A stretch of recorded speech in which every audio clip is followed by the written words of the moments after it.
আরে কাপড় তুলতেছেন কেন আপনি? কি সমস্যা? আজব তো।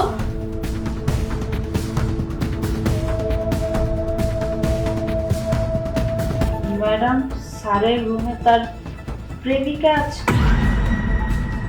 এই কি বলতেছেন আপনি? আপনার মাথা ঠিক আছে? আপনি আমার হাজবেন্ডের নামে বাজে কথা বলতেছেন, আপনার তো সাহস কম বলো না? ম্যাডাম আস্তে কোন আস্তে কোন, আমি নিজের চোখে দেখছি স্যার একটা মাইয়া মানুষ নিয়ে রুমে ঢুকছে। এই একদম মিথ্যা কথা বলবেন না। আপনি কি ভাবছেন আপনার মতিগত আমি বুঝি না?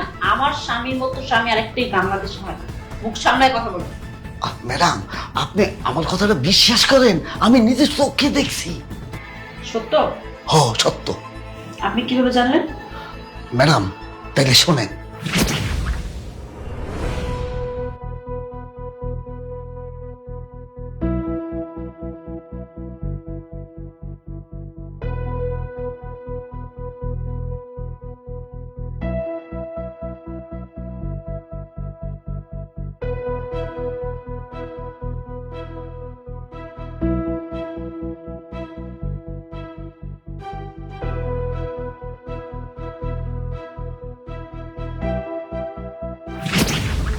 এবার বুঝতে পারছেন তো?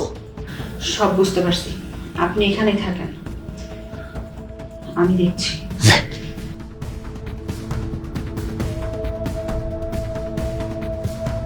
আচ্ছা, তুমি যে এত রিস্ক নিয়ে তোমার বাসায় ঢুকালে, তোমার ওয়াইফ কি অফিস চলে গেছে?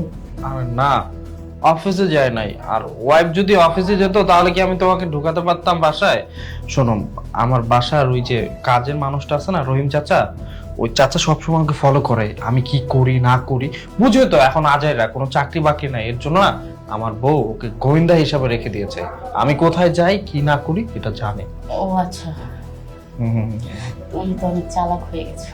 হ্যাঁ, আগে থেকেই তোমার জন্য।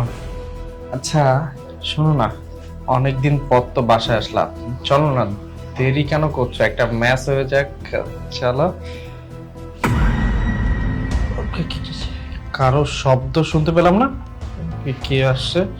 আমার বউ তো এখনো অফিসে যায় নাই, হয়তো আমাকে বলতে আসছে যে আমি অফিসে গেলাম। তুমি লুকাও, বুঝছো, ধরা পড়ে যাবো। লুকাও। কোথায় লুকাবা? কোথায় লুকাবা? এই যে খাটের পিছনে লুকাও। ওইখানে কি? ওখানে লুকাও, যাও। এই যে এটা নাও, নাও, লুকাও তাড়াতাড়ি।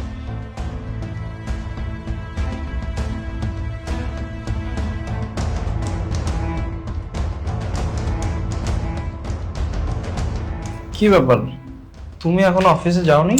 বের হয়েছিলাম, কিন্তু আমার ল্যাপটপটা যেন কোথায় রাখছি খুঁজে পাচ্ছি না। তুমি দেখছো কোথায় রাখছি? আরে তোমার ল্যাপটপ কি আমি ধরি? আমি তো এখানে শুয়েছিলাম, ল্যাপটপ হয়তো অন্য রুমে আছে, চেক করো, যাও। আমি সব জায়গায় খুঁজেছি, এই একটা রুমই বাকি আছে, আমি পাচ্ছি না। তুমি যাও তো একটু খুঁজে দেখো, পাও কিনা। আরে, উফ, আমার না অনেক খারাপ লাগছে, বুঝছো, আমি একটু ঘুমাই, বুঝছো, রাতে ঘুমায় নাই তো। আর তুমি রাতে এত জ্বালাও, তোমার জ্বালা কি ঘুমাতে পারি? মিথ্যা কথা কেন বলতেছো? আমি কোথায় তোমাকে রাতে জ্বালালাম? তুমি তো সারা রাত নাক টেনে ঘুমাইলা, আমাকে আরো ঘুমাইতে দিলা না।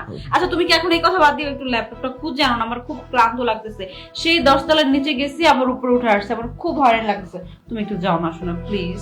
দেখো আমি না খুঁজতে পারবো না, তুমি না নিজে খুঁজে নাও। আচ্ছা ঠিক আছে, তোমার কষ্ট করতে হবে না, আমি খুঁজে নিচ্ছি। আরে কি করছো? এই রুমে তো নাই, তুমি অন্য রুমে খুঁজো, এই রুমে খুঁজতে হবে না। বুঝলাম না, তুমি এইভাবে করে আমার সাথে কথা বলতেছো কেন? কি ব্যাপার?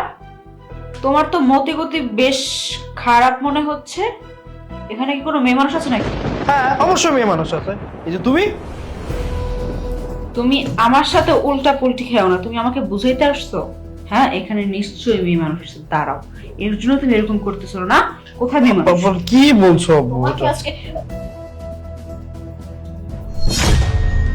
এই মেয়ে, এই বের হও, বের হও, বের হও। এই তুমি না বলেছো রুমের মধ্যে কোনো মেয়ে মানুষ নাই? তাহলে ওকে। ও নিশ্চয় চোর, ও চুরি করতে আসছে, ও একটা চুরনি। জান, এক্ষুনি পুলিশ ডেকে ওকে ধরিয়ে দাও। তুই কি মনে করছিস আমি কিছু বুঝি না? ও চোর সেটা ঠিক, কিন্তু এই বাড়িতে চুরি করতে আসেনি, আসছে তোর মন চুরি করতে। কি বলছো আবুল তাবুল? আর তুমি যা তা ইচ্ছা আমাকে বলতেছো, আর এই মেয়েটার সামনে আমাকে থাপ্পড় মারলা। এই মেয়েকে আমি চিনি, ও একটা চুরনি।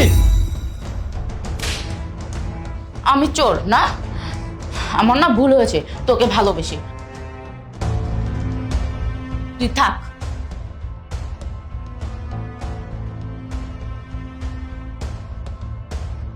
তুই নিজে খুব চালাক মনে করিস তাই না? একটা কথা মাথায় রাখিস, বাপের উপরেও না বাপ আছে। আচ্ছা আমার রুমে যে মেয়ে, এই কথা তুমি কিভাবে জানলে? কিভাবে জানলাম? রহিম চাচা আমাকে বলেছে। আমি যখনই অফিসে যাই তুই নিত্য নতুন মেয়ে নিয়ে বাড়ির মধ্যে ফষ্টি নষ্টি করিস, সেই কথা রহিম চাচা আজকে আমাকে বলেছে। আজকে যদি সে আমাকে এই কথাগুলো না বলতো তাহলে কোনোদিন তো তোর মুখটা আমি বলতে পারতাম না। তুমি দেখো যা হবার হয়েছে, চলো না আমরা নতুন করে শুরু করি, বাদ দাও এইসব প্লিজ, আমাকে ক্ষমা করে দাও, আর কখনো এমন কাজ করবো না। ক্ষমা? তোর মতো মানুষকে জীবনে ক্ষমা করা যায় না। তোর সাথে আমি আর কোনো সংসার করবো না। ডিভোর্স লেটারটা সময় মতো পেয়ে যাবি। আরে কথা শোনো।